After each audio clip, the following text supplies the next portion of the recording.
We can edit that out.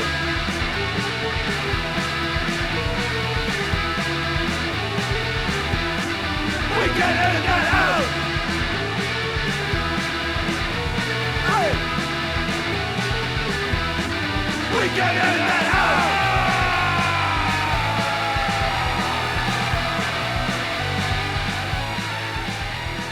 out. And we're back. Welcome back to We Can Edit That Out. This is Season 3, Episode 1. I'm one of your hosts, Jack. I'm Rob. It's nice to be back. It is nice to be back. It's been a while. Been a minute. The last episode dropped not that long ago, No, but we actually recorded it quite a while ago. like last winter, the end of last winter, right? Something like that. Holy fuck. Lots happened in the world since then. What has happened? I got a new pair of boots. You did. Ah, That's exciting. quite exciting. What kind of boots are they? 10-hole grip vest. I prefer to wear grip vest. I don't know why. Well, I do know why, but I don't really want to go into it. For the uninformed boot wearer out there, like, what's the advantage of grip fast versus like Docs or Solaveres or something like that? Because you were like a Solavere person. No, I was not. I just got the Solaveres that one time because I couldn't find a Grip Fest. Because Grip Fest and Solavere, I think, are made by like the same people. And for a minute, they stopped. They might not even make Grip Fest anymore, and they're just selling their back catalog. But I finally found my size from an online store in Hollywood. So I finally got another pair of Grip Fasts. And the reason I wear Grip Fast is because when I was a young poor punk kid, I saw all the cool kids wearing the grip vests, but they're kind of expensive for a kid with no fucking money.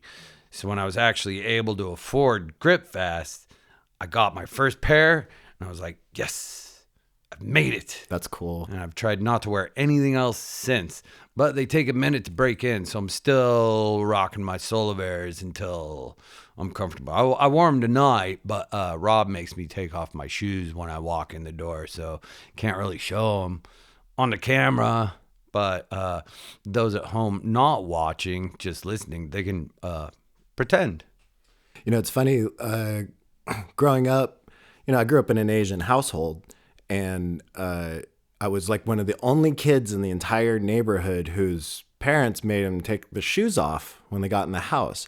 All of my friends, like back in the 80s and stuff, everybody was like running around the house with their shoes on, except my house. And then like when my friends would come over, they were immediately ordered to take their shoes off. And I think it's funny, in Berlin, it's actually pretty commonplace for everyone to take their shoes off. Yeah, it's a thing here too. Yeah. And everybody has house shoes that they wear at home, and they have like big shoe trees of house shoes for guests and themselves and stuff. And it's a whole Berlin thing. And yeah, you know what? The reason why I don't lace up my boots is not a fashion thing. It's when I went to Tokyo, you don't ever wear shoes inside, so you always have to take your boots off, and it's a real fucking pain in the ass when you have 10-hole combat boots and you're trying to take them off every single time and put them back on every single time. So I just started lacing them up because I was hanging out with one punk guy who wore like 20 holes or some shit, but he didn't lace them up. He just slipped them on and off every time he went in or out. And I'm like, oh, that's fucking convenient. I'm going to do that. And I just never laced them up since then. And that was like fucking 15, 20 years ago, some shit like that. And it's ever since then, it's just like, whatever. The fashion kind of caught on. I started seeing people in like fashion ads where they don't have their boots laced up like I was. I'm like, oh fuck, I didn't want to be in fashion, but sometimes I think fashion catches up to you whether you like it or not. But then it also passes you right by, and then you feel comfortable again, like, oh cool, no, I'm out of fashion. That's nice. It's a good feeling when you're not in fashion anymore. I tell you, it is.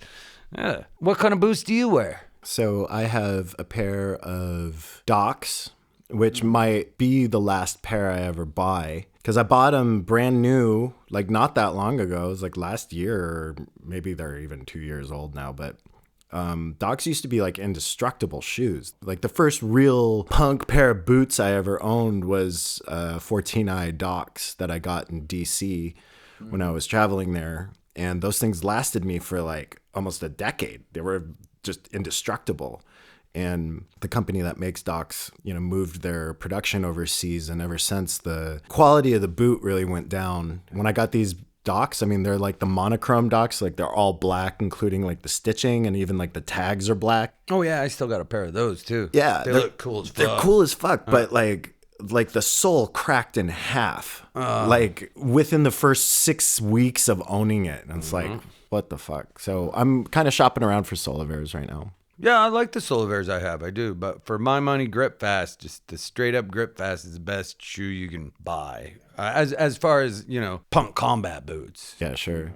I also have a pair of vegetarian shoes brand from the UK. I have a pair of engineer boots. What's the name of the brand? It's just Vegetarian. called Vegetarian. Vegetarian shoes. Oh, cool. If you're vegan and looking for like a good leather alternative for boots, I'd highly endorse those because they're built really well. And this is like my second pair of these engineer boots that I've owned, and they're still in great shape. I just put them on like a week ago to walk around in the snow with, and they're still like totally solid. Yeah, you've had those engineer boots forever. Forever. That's still the same pair? Same fucking pair. Oh, fuck. Okay. And it's only reason why it's the second pair I've owned is because I was coming home from tour back in 2010, and I accidentally left my boots on the porch when I was loading all my shit in to my apartment when I lived on Cherry. You were loading in your socks. Well, no, I was wearing tennis shoes, and I brought the boots in from the van. Oh, okay. And I accidentally left them on the porch, and someone fucking ran off with them. Ah, shit. So that's the only reason why I've owned two pairs, is because like someone in Seattle is running around with them. I'm sure they're in great condition still.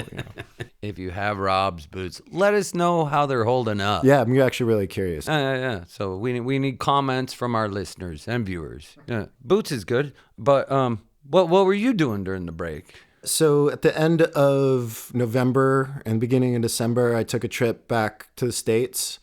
I went to go visit my family for the holidays. It overlapped with Thanksgiving, so I was there for Thanksgiving and my dad's birthday. And then I went to Seattle for like a week and was filming a project out there. So yeah, I did a little home trip for a couple weeks. What was the project you were filming? I was filming like interviews. I make these like documentary style videos for work, and I was filming interviews and shooting stuff. So just like work interviews, nothing interesting, Nothing super interesting. It was, but like the project was fun and okay, cool. Yeah, Denver's great. Nice.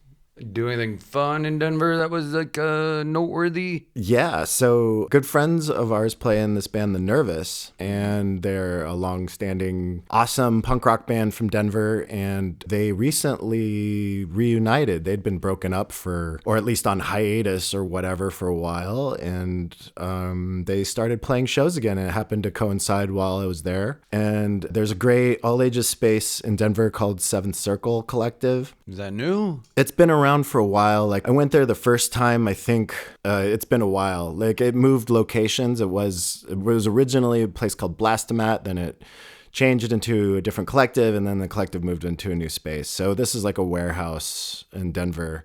Cool. But it was really cool. I took my sister and brother-in-law there who they've seen punk shows, but they haven't seen like a proper DIY punk show before. Okay. And my friend Jen was living there. Our friend Jen was living there as well. And so we went to go see this band Fan Club from Seattle, who people might know as a band that used to be called Lysol. Really great, 80s style hardcore punk band. I don't know either of those bands. Are they newer? I mean, Lysol changed their name to Fan Club, so that's sort of like a new-ish thing. But I don't know Lysol either. Yeah, really, really great bands. And Nervous and Fan Club tore it up. And what was really striking about the show was that it was like the most all-ages show I've almost ever been to. Mm-hmm. Because of the huge range of ages at the show. I mean, there was like 13, 14-year-old kids. Some of them, there was also like little kids there. There was some kids that looked like this was maybe like the first show that they were ever at. And a bunch of like younger kid bands opened. it was really cool seeing this energy. And I really remember this energy growing up in Denver, in Boulder, and going to shows and seeing all of these different kinds of people coming together and making community happen. It was it was cool. You know, there's like everything that you wanted to see out of an all ages show. Somewhat wayward kid with a mohawk that's fallen down, you know, like running around tearing up the pit, and, you know, kids encouraging their friend's band that's playing their first show. I think one of the bands that was playing was their actual first show. Oh, cool. And it was awesome. The Nervous killed it, and it was really great. It was such like a wholesome situation. And the other thing that was interesting too is that there was no alcohol allowed anywhere. Okay. See, to me, that makes usually kind of a bummer of an all-ages show. Hate to say it, but... I mean, historically, alcohol is such a integral part of like our version of punk that we grew up with, but younger kids don't drink so much. Yeah, that's what I was reading, is that the new generation really doesn't drink as much. They're doing like hard drugs. Hey, that's what the thing I read said, you know, like, oh, alcohol, that's for old people. We do tranquilizers and fentanyl and shit like that. And I don't know. I wouldn't know, but that's just what the conjecture of the experts kind of say. And maybe this is why. Maybe like kids are either seeing an much more extreme version of like getting fucked up than maybe we did growing up. Like we saw drugs and we saw plenty of stuff. Yeah, I grew up in the 70s, man. I saw the 70s growing up. Enough explained. What's that you're doing, Mom? Huh.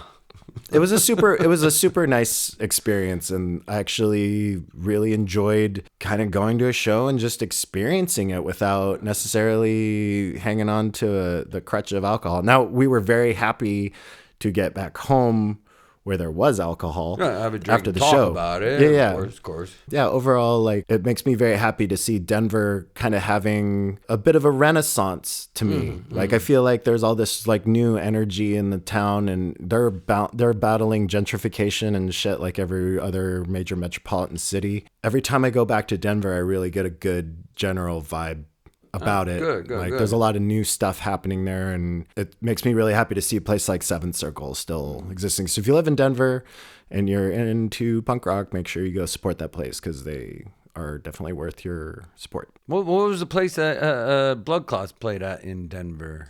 You guys played at the Bug Theater. That's it. I kept thinking like the Bluebird Theater in my head. I don't know why. This is where we met Zach and Mike for the first time, because Is that the first time you met Zach? Yeah, because holy shit. Yeah, because their band, All right. The Stressed, was opening that show. All right, Zach's our podcast mascot. He's our Zach Scott. It's our Zach Scott. He's like, no, my last name is Alexander, not Scott, you assholes. But no, whatever, you'll understand. Yeah, and I was on a road trip with Jordan at the time, and we followed you guys from Seattle to Salt Lake and Denver, because we were just on a road trip to go to Colorado and go visit home. Right, so it was like killing two birds with one stone. Yeah. So we went to the Salt Lake show with you guys, and you guys played with Endless Struggle, and then we went to the Denver show, and you guys played with Clusterfucks, Up Yours, and The Stressed. Yeah, I remember that being a really killer show. I saw a video of that show years and years and years later, and Dov was in the video. Yeah. I was like, holy shit, I met Dov like 10 years before he moved to Seattle or some shit. I had no idea. You know what I mean? It's fucking cool. And that's where I met Andy Lefton. Yeah, Andy Lefton. Yeah, what an epic fucking evening that was. Yeah, pretty cool. So it's interesting that, you know, you had the Bug Theater, and that kind of crashed and burned, and you had great bands like Up Yours and Stressed and Clusterfucks, and they kind of faded out. And I mean, I think Clusterfuck still does stuff sometimes, don't they? Clusterfuck just put out a new record. Yeah. That's it. Yeah, they're going super strong. Super fucking cool. That's the thing is a lot of the older people talk about, the punk scene just kind of died out. It's like, no, you just don't know about it, you know? you don't run with the kids anymore, and that's all they talk about is where the next show is. So you know about the next show, you know? Yeah, for sure. We talk about, you know, where the cheapest places to buy groceries is. So that's what we know about, you know, and where the next museum exhibit is. So that's what we know about, you know. Where to go get your colonoscopy. Yeah, exactly. There's Facebook for finding out about underground shows, but there's also in Berlin, there's Stress Factor. I don't know if they want us to talk about that on a podcast, but, you know. It's probably fine. Okay. Because it is public, you know. But Yeah, it's a website and a print zine, but it's basically like your kind of underground guide to all the DIY shows, and you know, people submit concerts in advance, and they make a print version that you can go find at like house projects and bars and stuff, or you go online and you can like look up schedules and stuff. Yeah. It's super fucking cool and super useful because a lot of the super underground venues around here won't post on Facebook. They're not really that legal of places that have venues at. For sure, and I think it's nice to keep that intel within the community where it needs to be. Sometimes still keep the print alive too. Yeah, I mean the problem here too is that the Oregon example will come after you if you're running a venue without license, or what's even worse is GEMA will come after you. Who? GEMA, GEMA. So GEMA is like the U.S. equivalent would be something like ASCAP. It's like this mafioso shakedown organization that forces venues to pay into a protection agency that is supposed to give artists royalties when their songs are played or whatever. Yeah. That isn't that what you used to have to audition for if you wanted to play live back in the like Cold War days? Yeah. Shit like that. Yeah. Right, fuck. Yeah, so everyone has to pay, all the venues have to pay GEMA dues, and when it's like a licensed venue, they're forced to do all of this like paperwork and stuff. You know what? They came around to the tattoo shop, and we have to pay a license to play music at the tattoo shop because we're playing music publicly. And it's like, what the fuck? Yeah. But, you know. Like I said, it's a mafioso shakedown, Yeah. you know? But like I always say, you know, you can do anything you want in Berlin as long as you have a license for it. It just takes a minute to get the license. So, you know, a lot of people do things illegally, but you can do anything you want legally. You just get a license for it, you know? So speaking of Germany, which we do speak about a lot because we do live in Germany, we forgot to do our German words. It's true. Yeah. What you got? What's your German word this week? My German word is one that I can't believe I haven't done yet because it's such a classic. And I just realized it during the break, like I've never done that German word, and it's one of my favorites, and it's so descriptive that when you say it, everybody goes, oh yeah, I know what that is. It's a Schnapsidee. Schnapsidee. Which literally translates into shot idea. Because a lot of people don't know this, but Schnaps in German is actually, I mean, German people know that, but a lot of people that like outside of Germany think Schnaps is just that cheesy tasting peach liquor, you know, which is what we call Schnaps in America. It's just that weird flavored liquor. But in Germany, Schnaps just means shot, like when you take a shot. And then Idee is obviously idea. So it's a idea you have after you take a lot of shots.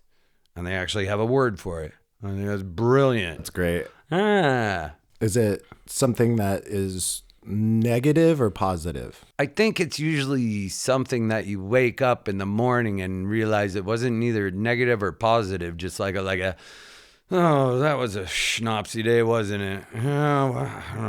Well, fine, but why did we do that? Too many schnapps, you know? Okay, fine, you know?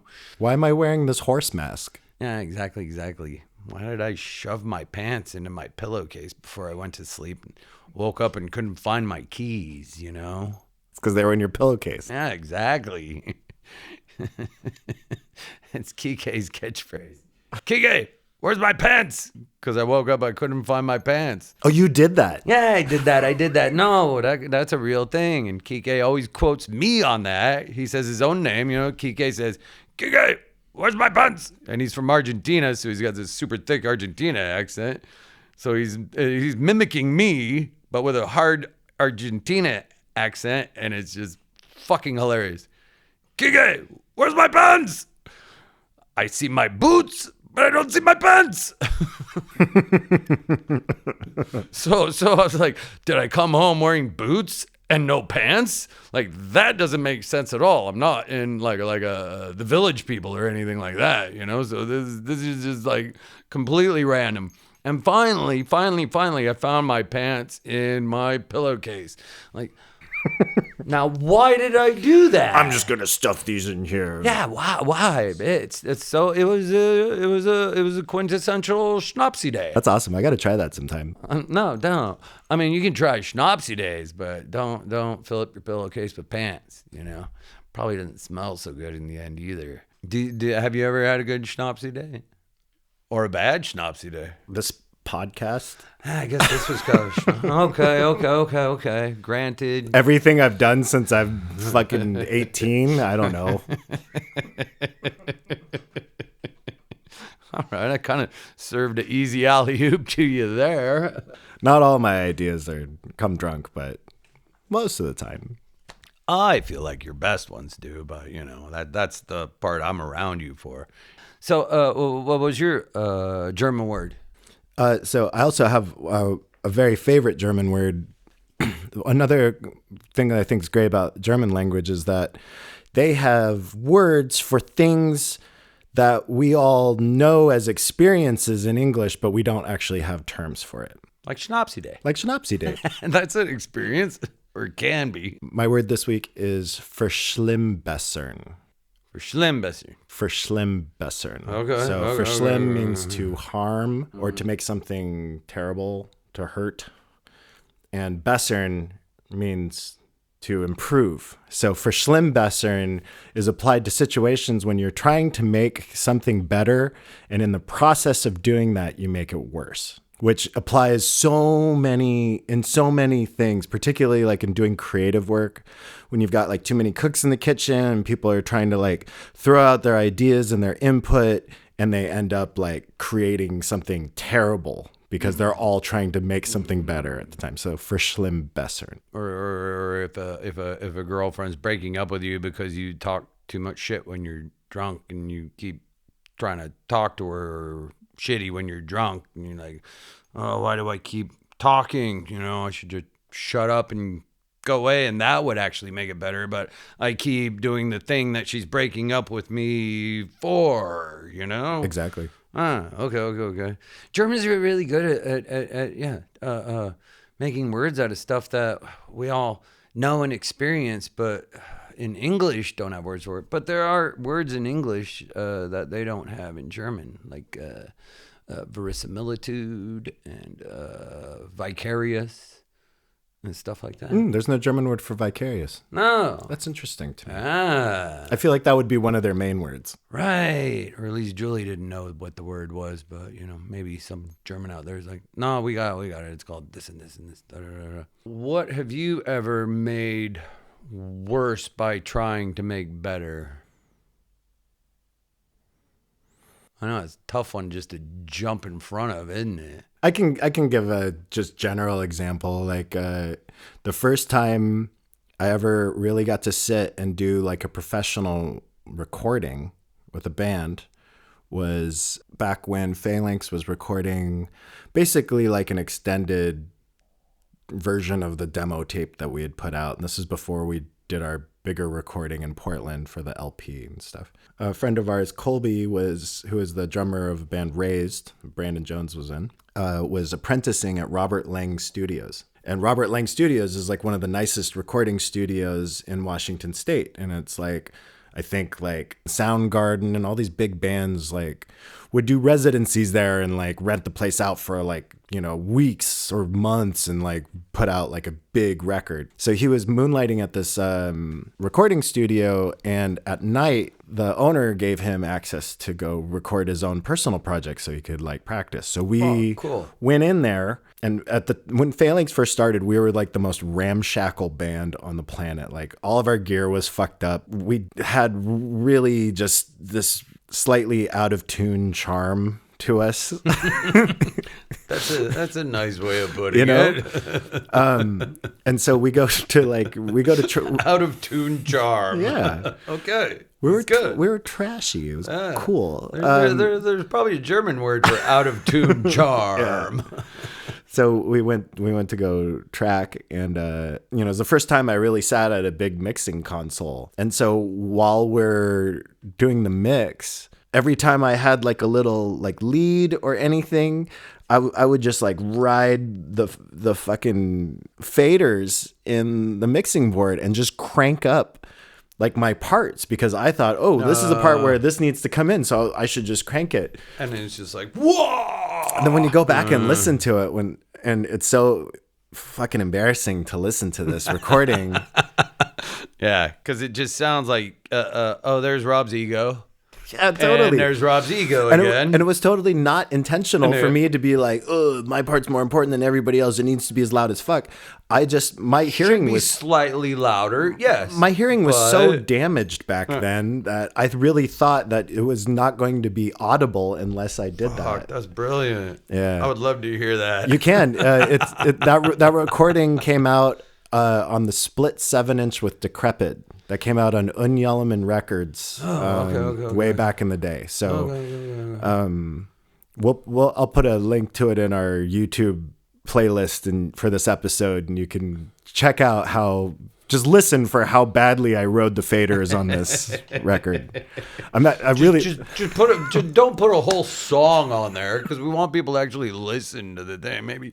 Maybe a clip of where you did that. Yeah. Give me 15 seconds, some shit. Have you ever made something worse by trying to make it better? I mean, of course I have. I'm a tattoo artist, you know. That's your job, actually. Right? but nothing that I want to get explicit with. But that did make me think of kind of what we were talking about before we came in the studio, that season 3 trilogies. Yeah. Trilogies where it's thought out from beginning to end, to me, is like a trilogy. And when there's these movies where they have part 2 and part 3, and part 2 is worse and part 3 is even worse, they're just trying to make something better, but they're just making it worse, and it just doesn't make it any better. And to me, that's not really a trilogy, you know. So it kind of circles to that point of season 3 and trilogies, you know. It was like, what are we going to talk about today? Oh, trilogies, you know. And it's like, oh yeah. What is a trilogy? Is it something that's thought out? 1, 2, 3, or is it something that's 1 and then you add on a 2 and then a 3 after that? You know what I mean? I think before we answer that, we should probably go for smoke. Okay. That's a open-ended question. That might be an open-ended question. Okay. Let's take a break. Probably take us 30 minutes to answer the question about trilogies. So we'll be back in 3 minutes after I smoke 1.5 cigarettes. Yeah. Enjoy the instrumental interlude. Oh, right. We got a song. Yeah. Maybe we should have a new song for this season. So. Don't put that on me. Right, but maybe that's a what do you call it? A teaser for what's to come. Yeah. Anyway, we're smoking.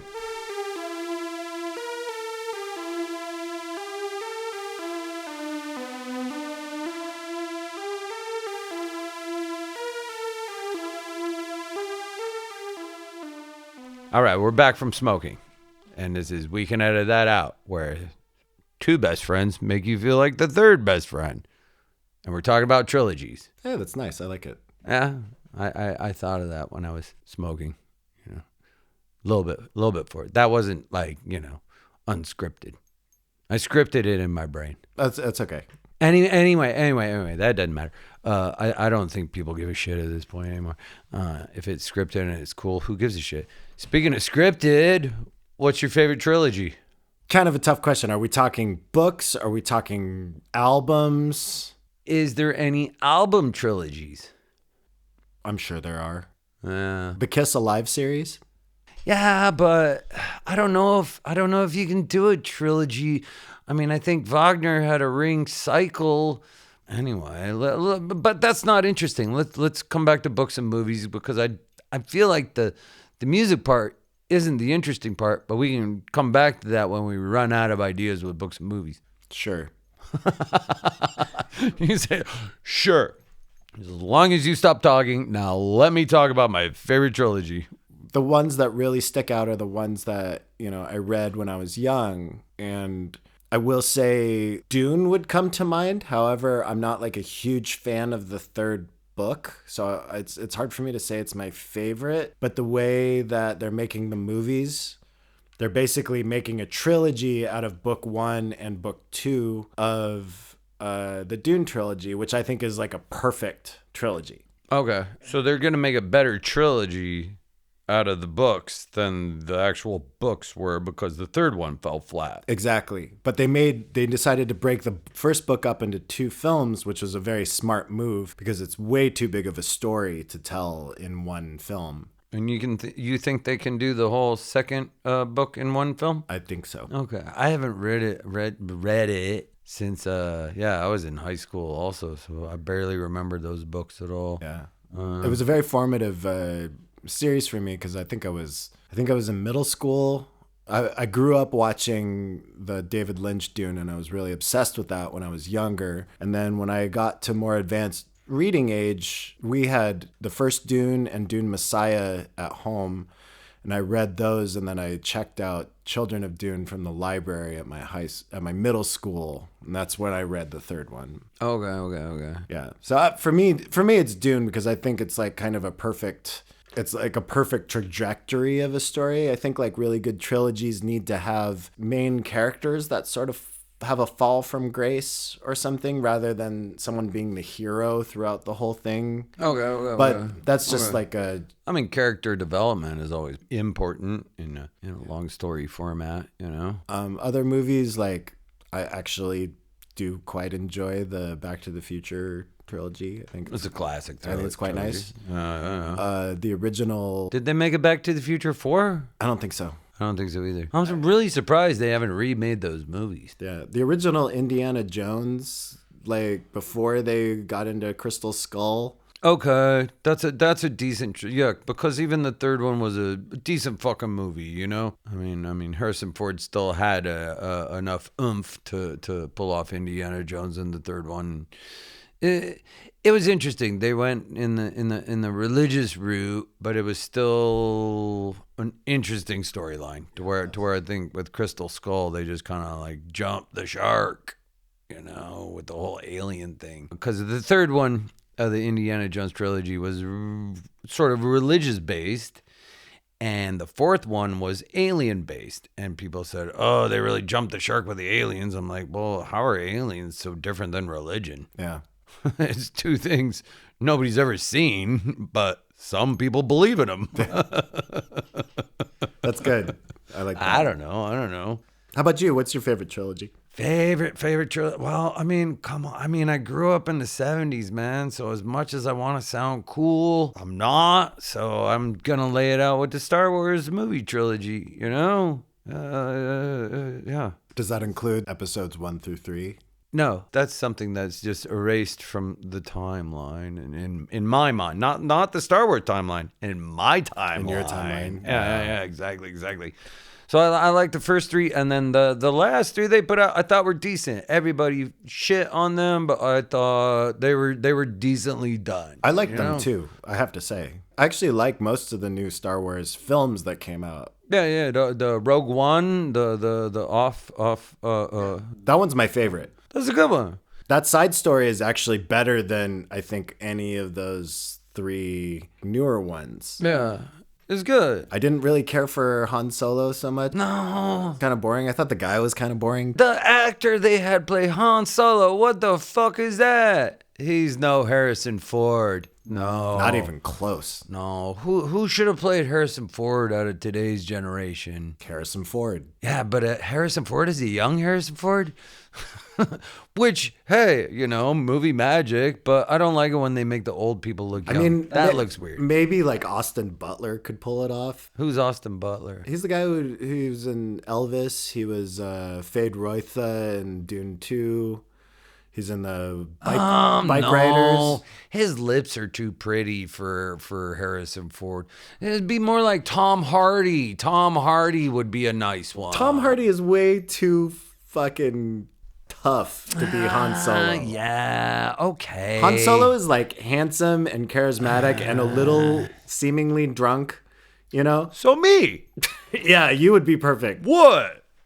Young Harrison Ford, but I'm not that young, but I can play a middle-aged Harrison Ford, whatever, come on. All right. Whatever. You could be a young Chewbacca. That'd be fine. Hey. Hey, that'd be fine. If they put enough stuff on you, and it'd be a great buddy picture, Me and you flying around in the Millennium Falcon, That'd be pretty sick. chasing bad guys, saving the day, Collecting bounties. kissing the pretty girls. Da, da, da. What is it about trilogies? Like, why is this a thing? And to your question earlier that you posed before we went on break, is a trilogy specifically just a story that has 3 parts to it? I mean, there's the Tolkien trilogy that had a definite beginning, middle, and end. And then there was, the Star Wars had a definite beginning, middle, and end. But I think Star Wars, he did the first one and then just realized he had to make 2 more after that. So is it a thing that's thought out into beginning and middle and end? To start off, what is a trilogy? Is it something that specifically is a story that is broken into 3 parts that all kind of connect to one another? Is that our working definition of a trilogy? Yeah. Working definition of a trilogy is 3 parts. Why is it always 3 parts? Is it because You're wondering about the number 3 is what you're trying to get at. Well, sure. I mean, why is it 3 parts, like a beginning, middle, and end? Because I think we think about life in general has a beginning, middle, and end. So we like our stories to have a beginning, middle, and end. So I think it's easy to translate that into books and movies where you can say, yeah, well, the first movie was the beginning, the second movie is the middle, and the third movie is the end. You know what I mean? I think that's just like comfortable for our brains to process. Why do you suppose our brains like the number 3? That we have a birth, we have a life, and we have a death? Is that it? Because the 3 really comes up in a lot of ways. For example, in photography, we have the rule of thirds, and the rule of thirds also applies to other creative medium. I'm a photographer, so I'll talk about it in a photography context. So if you take your general viewing plane, your frame, and you divide it into thirds horizontally and vertically, it's the intersection of those grid points where you want to place the subject of your image that you're trying to capture. And if you do that, it'll create tension and interest, and your brain will receive the image in a way that is more harmonious or symphonic than your brain likes it. And I don't know why your brain likes to see things like that. But it's like the rule of thirds is pretty much the same as the golden ratio, which is back to like ancient Egypt days with Euclid and Pythagoras and all that, But there's also like the fact that a triangle is the most stable shape in geometry, So remind me, the golden ratio. This is like the Da Vinci. Ooh. This is like the Da Vinci math quiz. The Da Vinci guy, right? That's like the Da Vinci thing, and it's based on a series of concentric rectangles where 2/3 of the rectangle and then 1/3 of the rectangle, and then you then divide 1/3 of that. that rectangle that is made up of the third of that third, and there's 1/3, and it's all very solid shapes. Whatever I said about triangles, the word I used, But it's interesting that it's rectangles, but it's dividing everything into thirds, and it forms a perfect spiral. So like if you go into nature and you look at like a nautilus shell or other things in nature that are spiral shaped, they will kind of follow this pattern as well. So there's like an underlying mathematics or geometry to the number 3 that's like in our human existence. With the golden ratio, something that just kind of popped into my head was there's no perfect rectangles in nature, but there's perfect spirals. You know what I mean? It's true. So I think that was when I think it was Euclid that did that with the golden ratios. He was trying to say that like in these things that are man-made is a rectangle, he was trying to put nature into that, showing you that we make all these things, but we still come from nature. Nature is our spiral, and rectangle is what we are trying to force nature into. You know what I mean? Okay, that's really interesting. I never really thought about that way before. Sorry, that was a random thought. I don't know where I would even go with that. It's good though. I like it, whatever it was. This trilogy thing pops up in so many different ways. So like in religion, like in Catholicism, you've got like the Father, the Son, and the Holy Ghost, right? Mm-hmm. That's like the foundational basis of like Catholic faith. As far as I know, I'm not Catholic. I was baptized apparently, but like I never really practiced as a child or anything. So I just know that it's Father, Son, Holy Ghost, and they like gold in their fucking churches. Mm-hmm. When I was a line cook, I always wanted to do like a breakfast special that was chicken, eggs, and toast, and I'd call it the Father, Son, and a side of toast. Right? That's pretty good. Isn't that brilliant? That's good. All right. No, but the boss never liked it. He's like, that's stupid. Like, okay. I would have ordered it. Right. Yeah. But also like serving eggs with chicken is a bit redundant as well, Well, which one came first? See, that's the thing. We're talking about things that have no answer here. Like why do people like thirds? Or not thirds, but threes, Well, okay, so you mentioned like Euclid and like what, Pythagoras. So like there's like the Pythagorean theorem, right? And that's when you're talking about a right triangle. If I remember correctly, the Pythagorean theorem is a squared plus b squared equals c squared. That's it. You take two sides of the right triangle that border the right angle, and you add up the squares of both sides, and that will be equal to the square of the long side of the triangle. Mm-hmm. It seems like there's this sort of foundational anchor of the number 3 that has been in our general like academia and psyche ever since the beginning of, civilization and philosophy and academia and stuff. So it would kind of make sense that as people are absorbing that stuff, they sort of retrofit their universe around this. I mean, does that make sense? Like, yeah. It's like great philosophical questions, Are we forcing order onto nature, or are we forcing nature onto order, and these kind of things? Because, when you take a right triangle, the a squared plus b squared equals c squared, and you flip it over, you got a rectangle. Know what I mean? Yeah, it's true. And it all comes from that. And I think that's a thing that's hard to pin down. I think that's an open-ended question of why humans like thirds. Is that why the pyramids are pyramidal? Pyramidical? Pythagorical. Pyramids were made way before Pythagoras. Pyramids were just made because they're the sturdiest shape in nature. How do people know that? How did they know that? I don't know. But then pyramids don't occur naturally in nature either. Yeah, exactly. I mean, Cones do, but not pyramids, you know? Perfect circles sort of happen in nature, but they also sort of don't. But like rectangles and squares and straight lines, that's why I like tattooing nature before I like tattooing man-made stuff, because to me, nature is free and flowing, and I can get into a like free flowing rhythm with tattooing. When I tattoo man-made stuff, like the engine block of a motorcycle or something, everything has to be perfect, and everything else has to be perfect next to it, and next to that has to be perfect and parallel and symmetrical. And if one thing is not parallel or symmetrical, it all of it falls out of place. You know, one thing off and the whole thing is just a wash, you know what I mean? To where it'll like hair on a wolf, you know? It's just like, oh fuck, I'm just thinking of hair on a wolf and I'm just making it happen as it goes, you know what I mean?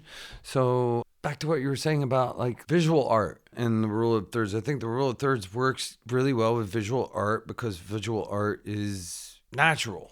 Where engineering, of course, engineering can be visual art, yeah, but I don't think is as natural as, you know what I mean? I don't think you see threes so much in engineering. I think like you see fours. You see like positive, negative. A building has four sides. Four sides, yeah. You know, like cars have four wheels on the ground.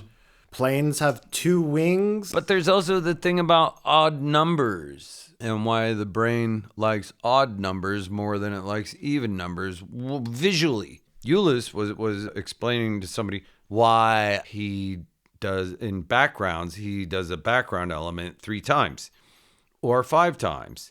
He was like, because your mind just likes to see the number, an odd number, more than it likes to see an even number. Like imagine a picture with 4 birds in the sky. You'd be like, that looks awkward. Yeah, you 3 see birds make more sense. 3 or 5, and it doesn't look awkward.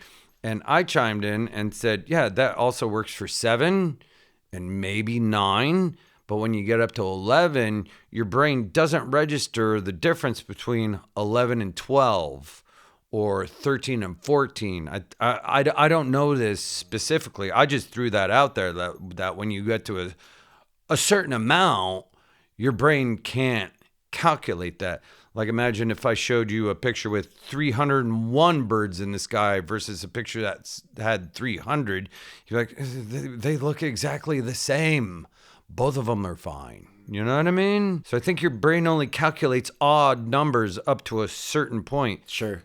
And I think maybe after a certain point, your brain starts prioritizing symmetry over like the 3. Oh, wow. Okay. And symmetry is 2s. In general, typically, but a symmetry is usually like a symmetry can involve 3, I think. You could have something perfectly in the center and 2 things on the side of it that are also completely aligned. Okay. But when we think of symmetry, so you'd say the 2 sides, there's 2 sides, but the middle could also be the third part of it. Exactly. Like, when I think of symmetry, I think of like the twins in The Shining in the hallway, or like a Wes Anderson movie, or like, you know, German architecture. Like when we went to the German memorial at the, what is it, Treptower? You know, no, not the Soviet memorial in Treptower. I think I didn't go with you, but I was talking to you on the messages. You're like, oh yeah, look out for the symmetry in that. I'm like, oh, okay, whatever. But then once you put that in my brain, I was walking through it and I'm like, holy fuck, everything is so fucking symmetrical in this place. It really kind of bugged me. And I visually didn't like it. Really? Yeah, it started to annoy me with how symmetrical it was, you know? And a lot of people like symmetry. Like I mean, I tattooed Ryan Amaya a lot, and he always wanted everything very symmetrical. He's like, I just think symmetry looks better. And I'm like, that's crazy because I don't. I think asymmetrical stuff looks better. I think it just depends on what it is. Like, I like both. When I'm taking photos, I'm looking for symmetry. I'm also looking for rule of thirds. I'm looking for, you know, triangles.